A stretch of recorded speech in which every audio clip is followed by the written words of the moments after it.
and welcome to Face to Face. My guest is perhaps the most distinguished diplomat that Ghana has ever produced, as well as one of the most distinguished politicians in the history of this country. He has served under the United Nations, in the United Kingdom, and was for a very long time Ghana's foreign minister in the person of Ambassador James. Ambassador, welcome to Face to Face. Thank you very much. I must say congratulations are in order after you led the Professor Alabi campaign to present their force to contest for the NDC race. How is it that one of the founding members of the NDC decided to back somebody that very few people would expect you to back? Thank you very much. But before I answer your question, let me take this opportunity first to thank your association for inviting me to participate in this program. And secondly, since it's the season of Christmas and which year, I'd like to take this opportunity to wish all your spectators and audience a Merry Christmas. Now, coming to what you asked, I am involved in Professor Joshua Alabi's campaign for the flag bearership of the NDC. First of all, because I am NDC, and secondly, because I am a Ghanaian who cares. I have, as you probably have already guessed from my age, I have been around for a long time. I've lived under every single government that this country has ever had since independence. And I have watched from close quarters how this country has evolved, sometimes for good and sometimes for bad. And in 2016, we went to an election, and the NDC was very badly defeated. Since then, we've had the opportunity to do a lot of introspection in our own circles, and in the NDC circles, and also examined possibilities of reforming our party, making it stronger, and making it answer to the tenets of democracy. And since we were drawing quite close to the next election, we started talking among ourselves at the highest level and informally about those who might be suitable for this assignment. Well, my colleagues and I, especially Right Honorable Ken Jirasa, the former Deputy Speaker of our Parliament, we one day sat down and went through the list. We looked at every single person, including Professor Joshua Alabi, and decided on him that perhaps he is the person who can take this country out of the doldrums that it is in now and plant the tree of democracy firmly in our soil in this country. We looked at his academic qualifications. We looked at the history of his career. We looked at his character. And we asked ourselves whether there was any skeleton in his cupboard. He passed all these tests with flying colors. It was difficult to say that anybody else was close to him. It was then that we decided to approach him and ask whether he would want to be a president, and to coax him to accept, because he has plenty of experience. If you sat him down and he told you who he was, you would be surprised. He is a gentleman who has a lot of experience in agriculture, in youth leadership, in academia, and so forth. He has been decorated several times over. And if I may say so, with the greatest respect to all other presidential candidates, since we became independent, I've never seen any presidential candidate who has the level of sophistication and the qualifications for the job as Musharraf. Yes, Kwame Nkrumah was an academic also, but he didn't have too much political experience. He was followed by others, and eventually it has come to Professor Alabi. And anywhere that you hear him talk, he talks about his own background. And this was the reason why we decided to solidly support him. Now you mentioned the fact that at my level, perhaps I shouldn't have been associated with him or not. I seriously disagree. You see, the election we are holding now is an election within the family of NDC. We are not competing with any other person or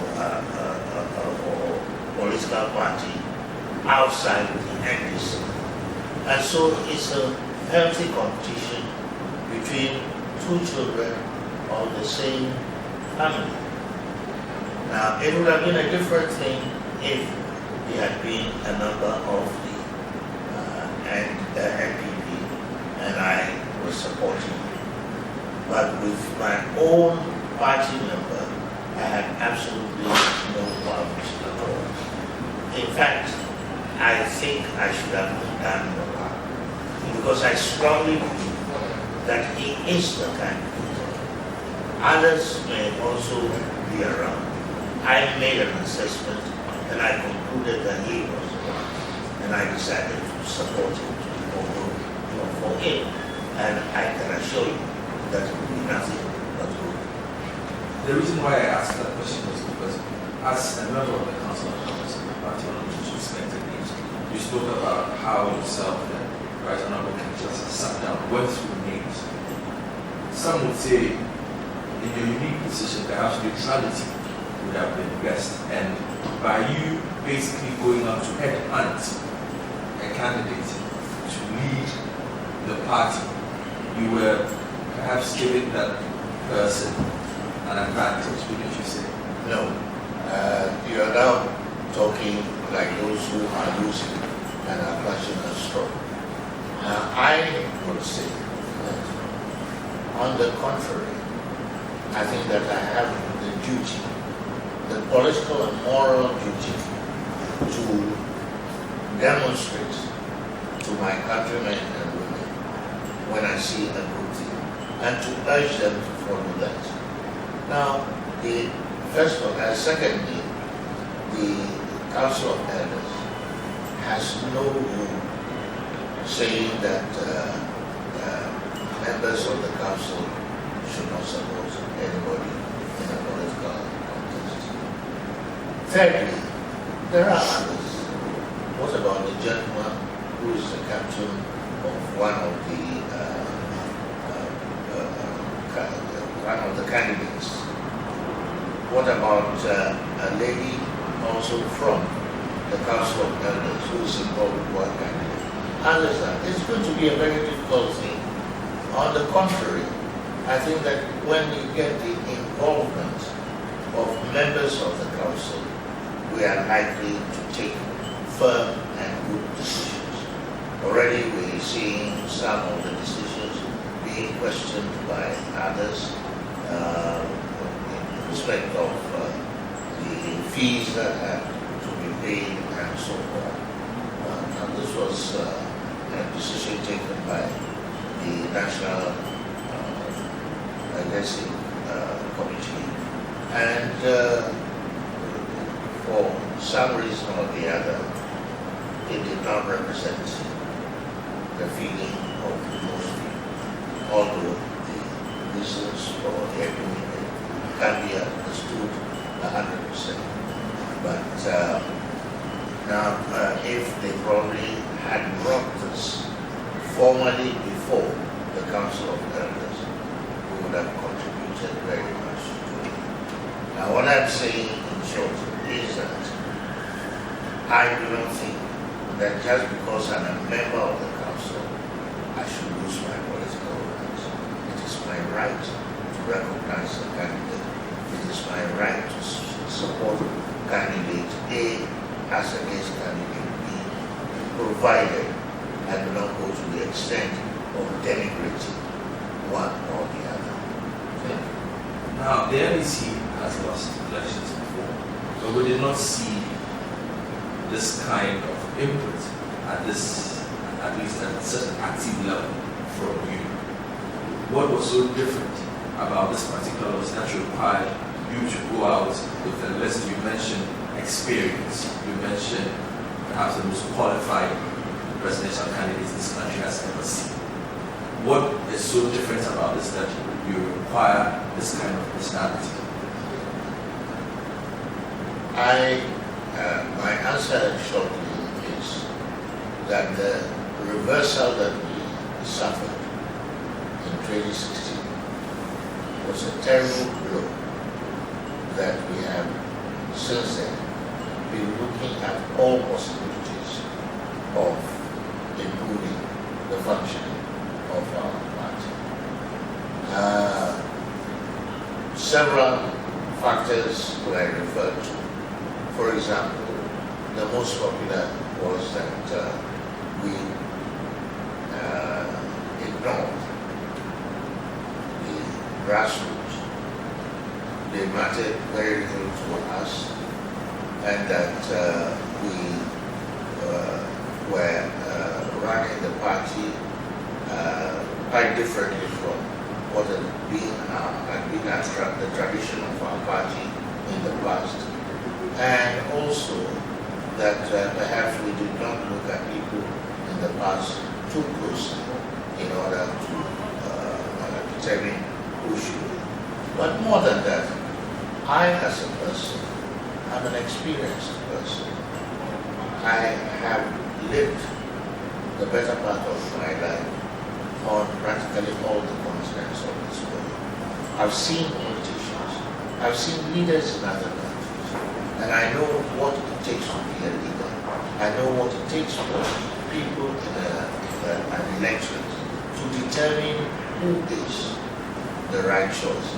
Let me say, for example, that all around the world, just the fact that you are popular is not necessarily the qualification to become a good leader. On the contrary, if you're a person of good standing, if you have experience, and you have good character, and you have consideration for others, and you're willing to see beyond the limits of your party, you're a better person than somebody who is popular. You know, there are some people when you mention them somewhere, just because they are on the wavelengths quite often, and they talk very passionately about it. People will say, hey, Mr. So-so or Madam So-so. That is popularity. But to really win the confidence and support of the others, you must be somebody who is focused, who has experience, and who can prove to people that when they entrust you with authority, that you will use it justly. You mentioned popularity, and as a bottom of all of this, with the grassroots that you talked about, we also have a belief that in order to be able to compete, in order to be able to be formidable at an election, they do need more of that candidate. Do you feel that you have a popular candidate with the grassroots? Well, I have been traveling the whole country for the last few years. I also was in charge of the NDC team of Council of Elders Committee, which investigated or tried to encourage people in the Volta region to come back to the roots of our party and so on. And they did not say what you're telling me, that just because the person is popular, that is true. They wanted to know from me and my team, first of all, what we were doing about the party. Second, that was the first consideration. That the party was negligent in the sense that it did not ensure that the leadership of the party was carrying the electorate or the grassroots with them. And the gap then continued to widen until we lost the election.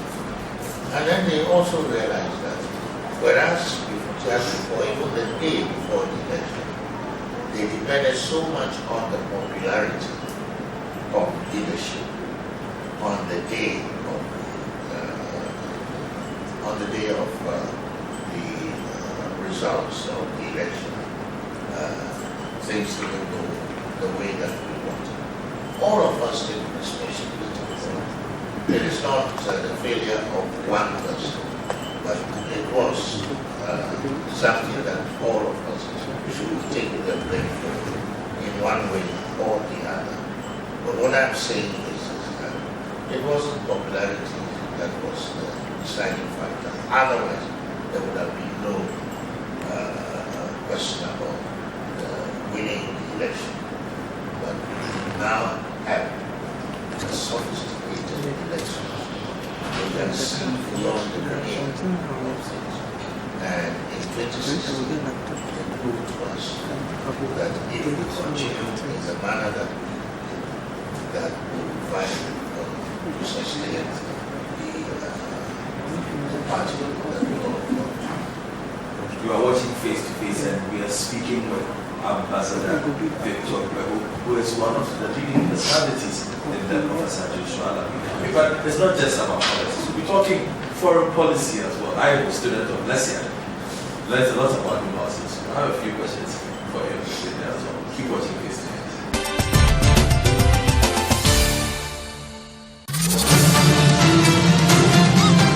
Get the backstory of the major news stories on Press Conference. Hear from the editors and the reporters behind the biggest stories of the week. The university needs to think and reconsider. There are women who are in our universities who have been sexually molested for grades. That doesn't matter. Press Conference, every Sunday at 9 p.m. with Duke Mensa Opoku, only on City TV.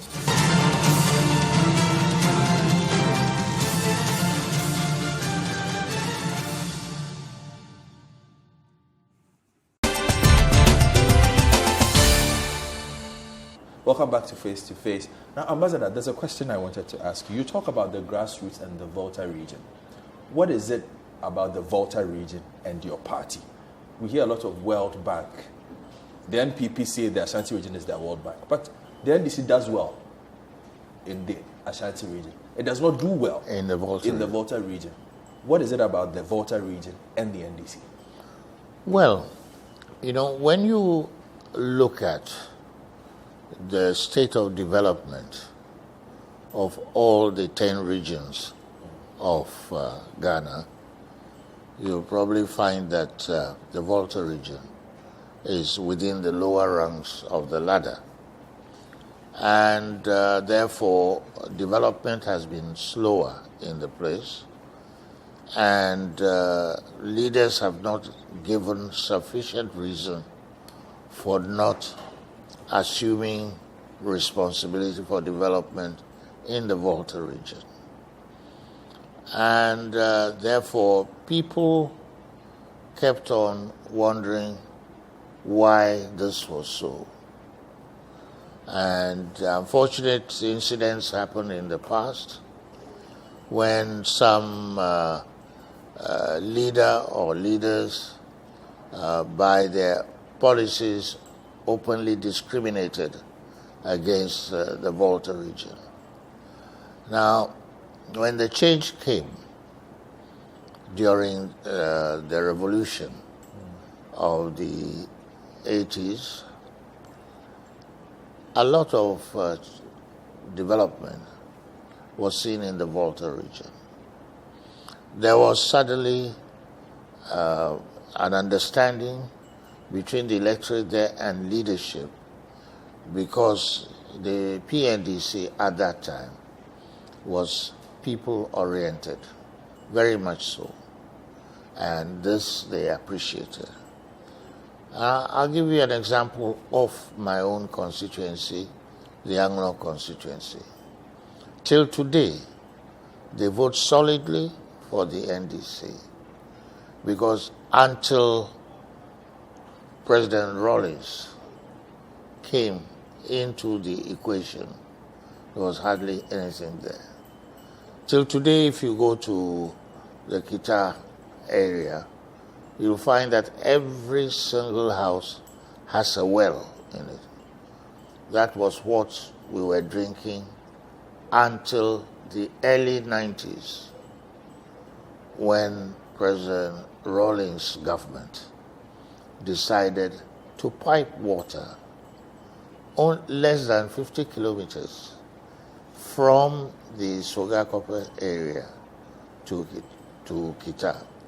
That revolutionaries living there. Sadly, there was pipe-borne water and so on.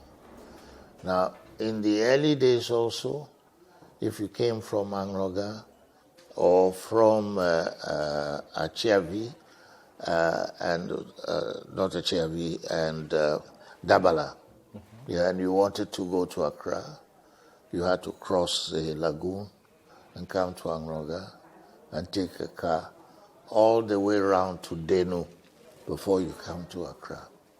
And this was a hindrance. They started to consider this seriously before the overthrow of Nkrumah, but not much was done. When the government of Rawlings came, they built a connecting road from Dabala to Srogwe, which cut the distance by almost 1/3. They also, it was the same administration that brought electricity to the area. I was present on the park of Angroga during a celebration of the festival of Gbeho, when this was the early days of the mobile phone, when a court call was put through from the park to a citizen in London from Angroga. This was done publicly? Publicly. And we could hear the pastor shouting, said, "Thank God, Amen," when he heard that this was a call coming from Angroga, from the park during a festival. Now, people have not forgotten this, and they will not forget this for a long time. It will take a lot to convince them not to vote for NDC, and it has been so in many areas. Today, try traveling between north and south, and you'll see. Let me even be daring enough to say that the pressure on government now to create more regions is not because the Volta region was breaking apart or that it was growing ethnic. It's the failure of central government to develop the area homogeneously that is now forcing people to believe that if they carved themselves into smaller units, that they would be able to receive money directly from central government and be able to develop. If that, of course, will have serious consequences for the region as a whole. But for now, it is true that it has not been looked after by central government. Both MPP and NDC, because I come from the NDC, I'm one of the outspoken ones, and I'll tell you that there was a lot that we should have done for the Volta region, which we didn't do. And we are living the consequences of that now. You mentioned the division of the regions. We've had the OT one. You've been around for a long time. What is your overall assessment of this move to carve out new regions and the claims of that part? I made a reference to it by saying that I believe that one of the reasons for the move to create an OT region was as a product of the failure of central government to look after the area very well. I mean, a large percentage of the production of yam in this country is from the northern part of the Volta region. And it's brought by road through the eastern corridor. From about 50 years till today, every government has been promising to do the Eastern Corridor Road properly. They have not done so up till now that I am talking to you. And it is very sad. You travel on the road and you'll be lucky if your vehicle can go more than 10 kilometers an hour. That is how bad they are. The potholes are craters in the road, but nobody seems to care. So I can understand why people are asking for a new region.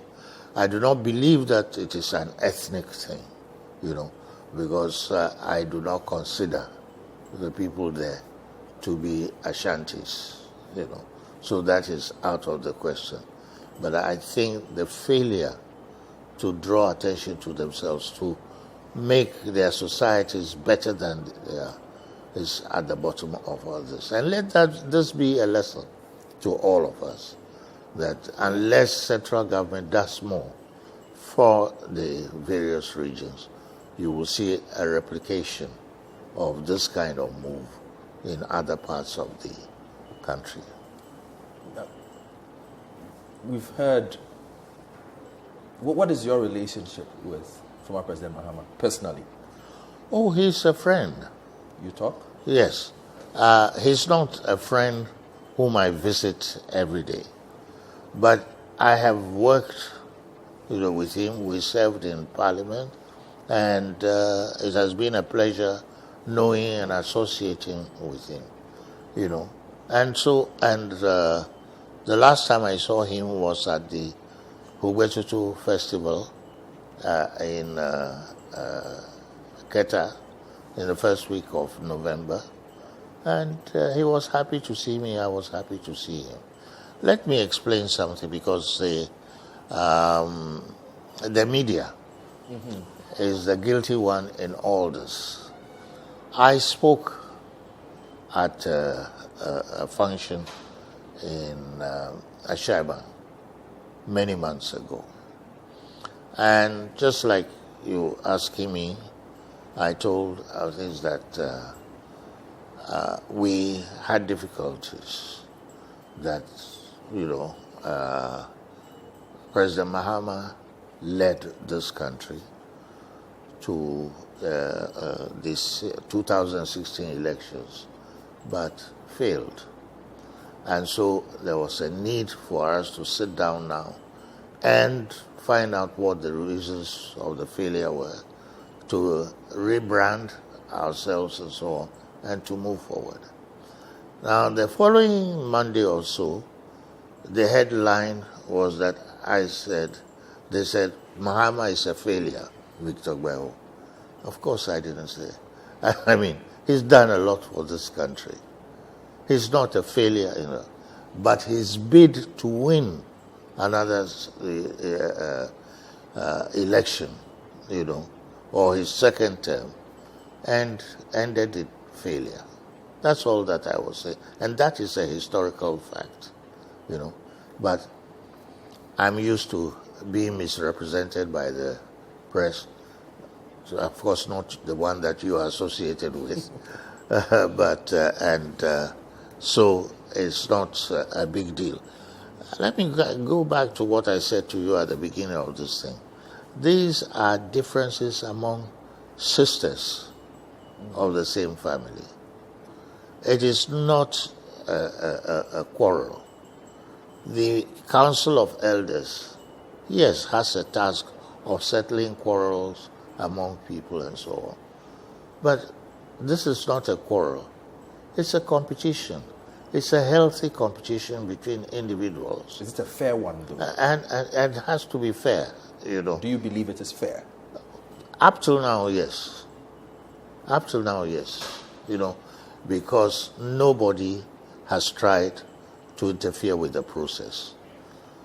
Part of the reform was to give the opportunity to the grassroots to also participate in the election of leaders. So the next time that at the time that we will hold elections, over 300,000 delegates all around will be voting for a leader, you see. And that is a good thing. In the past, only a few people, a handful of people, and they said, you remember Swede Root Declaration and so on. This is the man for it. And then we all followed. This is the first time that the electorate are going to elect a leader democratically by voting for it. All that we care for now is that the process should be free, fair, and honest. And if the process goes as you think, from where you sit, you are in no doubt that Professor Alabi stands a good chance. That is my belief. But let me also say that in this race, there is an agreement among all the aspirants that they are all entitled to stand for election, but only one of them is going to win in the long run. And that when that happens, all the others will get together to help this person, achieve the ends that we all want, And Professor Joshua Alabi, in his speeches and talks, almost always refers to this and says so, and that he believed that by the grace of God, he will be the winner. And he has expressed the hope that all the others will get together to support him. Now, not only that, he also said that the contest was such that every single one of them must present, a package to the electorate based on which the elections will take place, and that abusing one another on the airwaves or criticizing needlessly what one has said and the other has not said was also not true. So he is accepting that if the one who wins is lucky enough to win, then they should support it.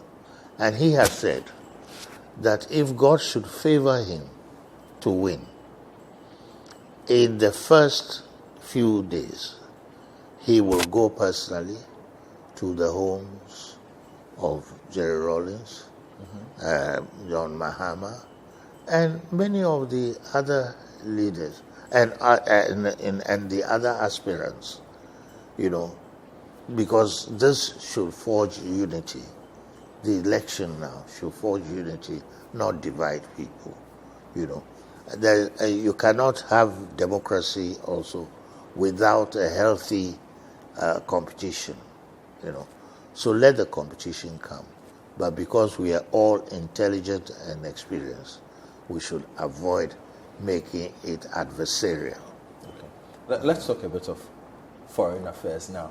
A pet topic of yours, considering how you've spent your life. What have you made of, for instance, the current administration's foreign policy? You've heard about, for instance, Ghana Beyond Aid, which the president has been moving around the international scene. What do you make of it? Well, let me say, first of all, that politics is the art of competing with others on policies and vision and focus and so on. And so it is the prerogative of the present government to say what you are saying, And the only way we can judge them is not by what Victor Gbeho says, but by what the electorate as a whole will judge. If you say that you are going to bring the sea from the coast to the upper west, and you are unable to do so, the electorate will judge you by that. But if you say that you are going to build a fishing harbor in Kita, and you are able to do so, again, they will, no matter what one individual says. So what I'm saying is that what I feel matters but should not be the ultimate yardstick. It is what we as the electorate, agree on.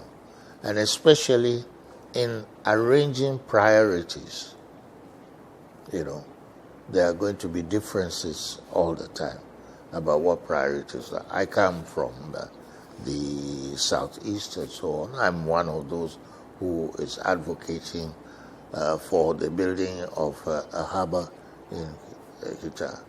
For me, the government that will be able to build the harbour is the harbour that I will cherish very much. I've talked about the Eastern Corridor Road. For me, the government that will come and do that road in order to prevent trucks carrying yam from getting stuck in mud for days on end. That is the government that I'll give full marks to. So it's not me, it's our collective evaluation of the performance of governments. I hope you're enjoying our conversation with Ambassador Victor Gbeho. When we return, I'll be asking him about some of his favorite postings as a diplomat. Keep watching Face to Face. This is The Point of View. We are live on City TV this and every Monday and Wednesday at 9 p.m. Tune in to The Point of View, Mondays and Wednesdays at 9 p.m. as Bernard Avlet takes the news further. He will bring the right guests, ask them the relevant questions, and get you the real insights you need on the big stories for the day. All that the industry is saying is that this tax will be incident on the person it's intended to. But when it comes to the pricing itself, individual pricing, not only are the telcos even pricing for everybody. Bernard, I don't know which network you're on. The price you get on your network will be different from the price I get. So in terms of competition amongst our members, it's as intense as anything. So The Point of View with Bernard Avlet, Monday and Wednesday nights, only on City TV.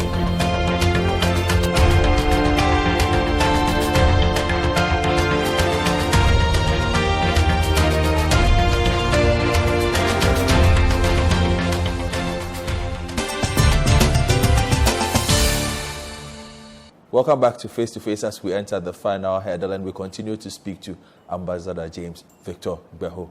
I want to ask you about a couple of interesting postings you've had. Liberia, you were there at a very interesting time. What did you make of the situation in Liberia at the time you were there? Well, I went to Liberia as a representative of ECOWAS rather than the Ghana Foreign Service. You will recall that at that time, President Rawlings was elected as the chairman of ECOWAS. And at that time, the most challenging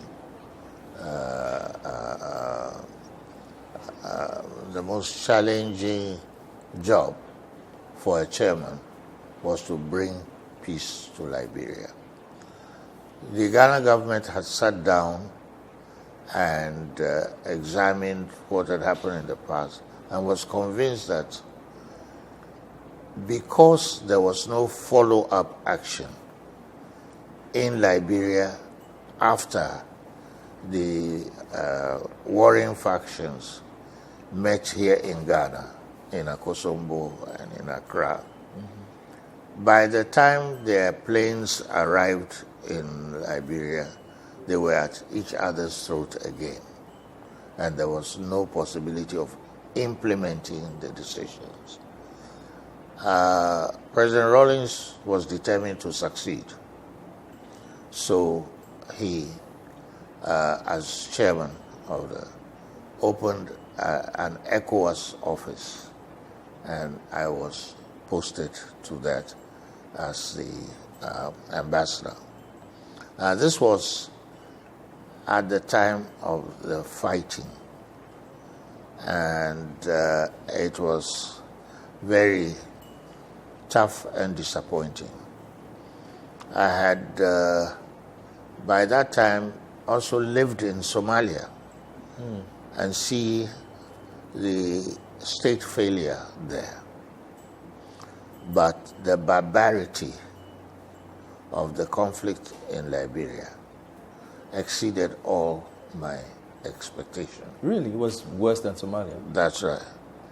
And especially on the 6th of April, 1996, when the biggest clash occurred.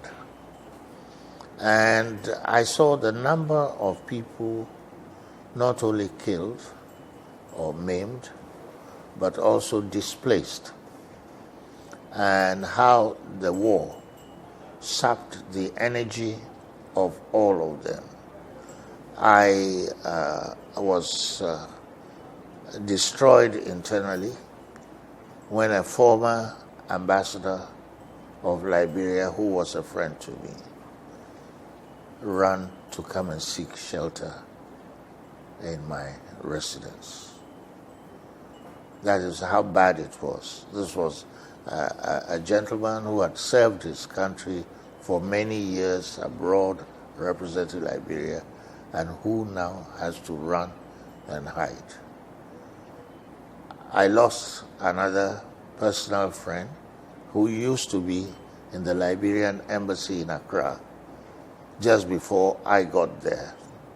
And I was told that on Sunday morning, he was getting ready to go to church when he was told that there were some young fighters downstairs who wanted to see him. I said, oh yeah, well tell them I just came out of the bathroom. I will change and I'll come down to talk to them. So he hurried and put on his clothes. When he came downstairs, there were two young adults with Kalashnikovs slung over their shoulder. And one said, so you are too big to come and see us, eh? They said, no. He took officer and executed him right in front of his front door, you know. That is the state that was. And then one saw the tyranny of warlords, the inability of the country to function on democratic basis. The sad thing being that a country like the United States, that had had influence for several years and regarded as the mentor of Liberian leadership, just said, the Cold War was over, you are on your own. We drew their diplomats there and left the Liberians to kill themselves. Before the breaking of the war in Liberia, there were in excess of 100 diplomats on the list of the diplomatic service in Nigeria, the diplomatic corps in Nigeria. But by the time I arrived there were less than 10 of them. They all had packed and left, leaving Liberia. Thank God there were representatives of other West African countries. And so we formed a group. We met every week. We saw to the implementation of some of the decisions at the Accra conference, and also we formed a committee that was able to discuss matters with Charles Taylor, the leader of the more successful warring faction then. And to cut a long story short, we were able, with the strong support and participation of Nigeria, to hold elections, which Charles Taylor won, to start a government that we described ostentatiously as democratic at the time. But it was a challenge, and those who have never lived in a country that has gone through civil war must always thank their stars, because it takes only a few hours for law and order to break down, but it takes years to bring up a country back to peace and harmony. It sounds like a very hard task that It you was. embarked on there. It was. It involved a lot of personal risks also. But I must say this, that when the decision was made to send me to Liberia, President Rawlings called and made it clear to me that there was a risk element involved. And he said to me quite honestly that if I said to him that I would not go, he would not insist. But the choice was mine. I decided to go. You had, the year before you were in Somalia. Yes. You went to Liberia in 95 and did Somalia in 94. What was it with you and war zones? Well, again, let me say this, that I went to Somalia as a special representative of the UN Secretary General. So, you know, Somalia was going through a hard time at the time also. And it was dangerous. A lot of people did not want to. And so the then Secretary General, Boutros Ghali, you know, asked that they should contact me and find out whether I would accept to go. So I did. Now, we weren't as successful in Somalia as I was later in Liberia.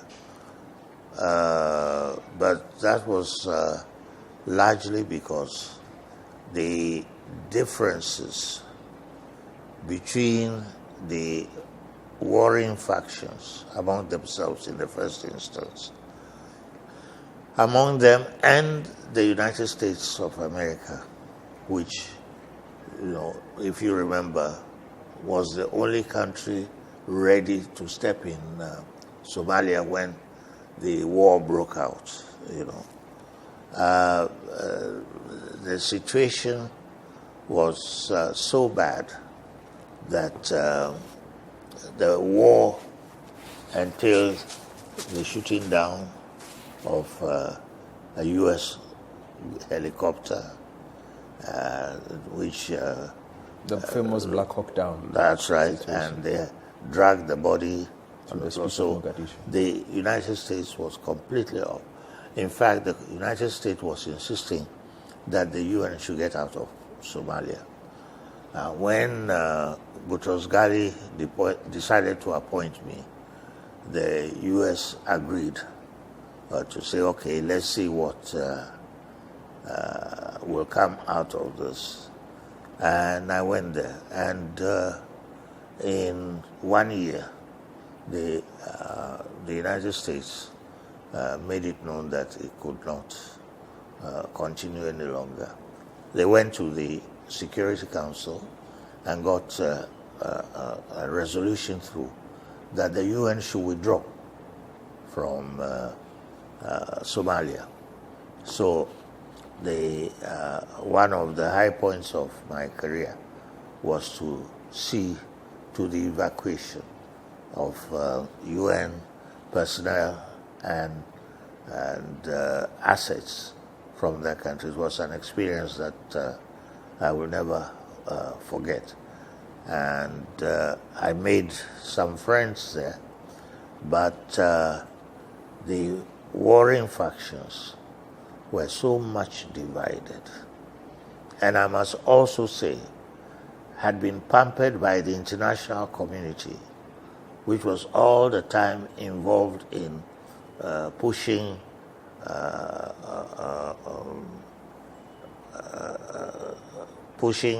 food and food items and clothing and so on to them, that it came to a point that the Somalis did not seriously think that the war should end because they were getting everything free, you know.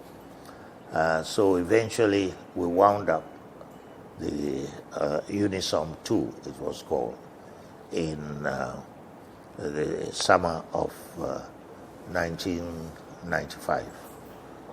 And I came home. But compared with Liberia, I found it more difficult to keep up with or to tolerate the situation in Liberia, perhaps because I was a West African, perhaps because I knew a lot of people in Liberia, and it touched me directly, you know. But the two countries had something to say for them also. They say a diplomat never truly retires. Are you retired? Well, technically, I retired 23 years ago from the Ghana Foreign Service. But since then, I have been doing a lot of things as a consultant and so on. It was after I retired that I went to Liberia. In fact, it was because President Rawlings knew that I had just retired that he thought I would be free to go to Liberia. And it was after that I became foreign minister of this country. It was after that that I became a member of parliament for Anglo, you know, and so on, right up to recently when I was president of the ECOWAS Commission. Oh, okay. Do you like music? Very much so. Considering the background, you know where I'm going with this. Yes, I know. You could have been a musician. Did you ever feel the need? No, largely because I saw nothing in it for my father, Really? who was a professional musician. You saw nothing in it? No. As in, you couldn't make a life out of it? He won a competition writing the national anthem of this country. And he was a good musician himself. He was lucky that he was teaching at Achimota School. There were other, you know, musicians like him who just rotted by the wayside. And teachers generally in my time were very badly paid and very badly regarded, so there was no strong urge in me to become. I mean, I liked and I still like playing the piano. I studied. He taught you? Yeah, yes, he did teach me music, and I also did music to higher school certificate grade. I did piano exams to grade 6 of the British exams body, and till today, I enjoy music from all parts of the world, because when you study music, the rudiments of music that enables you to understand other,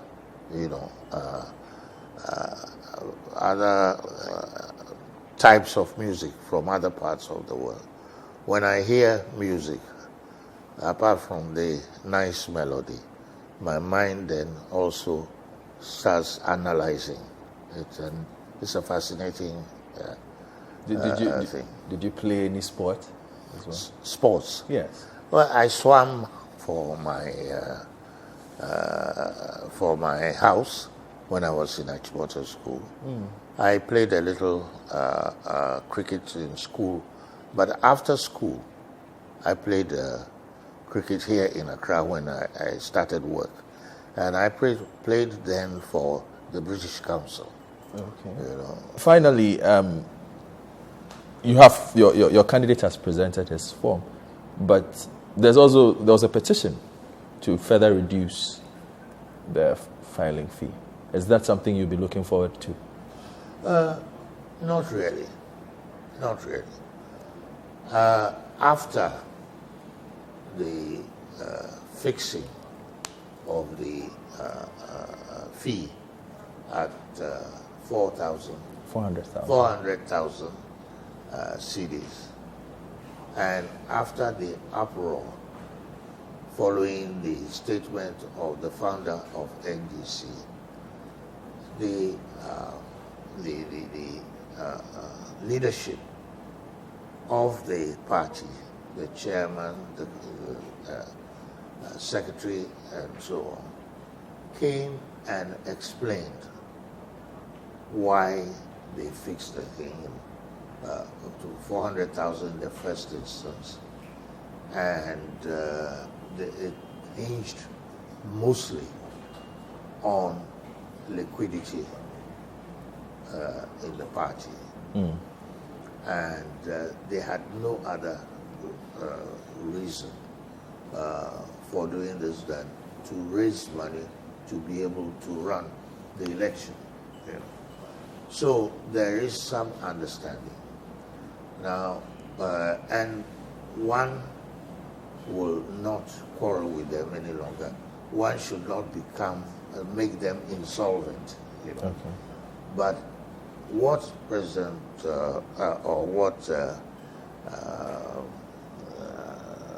Joshua Alabi is telling them is that first of all, raising money for all democracies around the world is a very challenging thing, and it requires leaders thinking outside the box in order to find money to run the party and run it effectively. But if you start depending on subscriptions only, or taxing people very highly because they want to become chairman of the branch or the ward or that sort of thing, you are bound to have problems all the time. This is a time to go for creativity in thinking on how this can be done, and perhaps when he becomes the flag bearer and president of this country, he will give us some ideas on how to raise funds.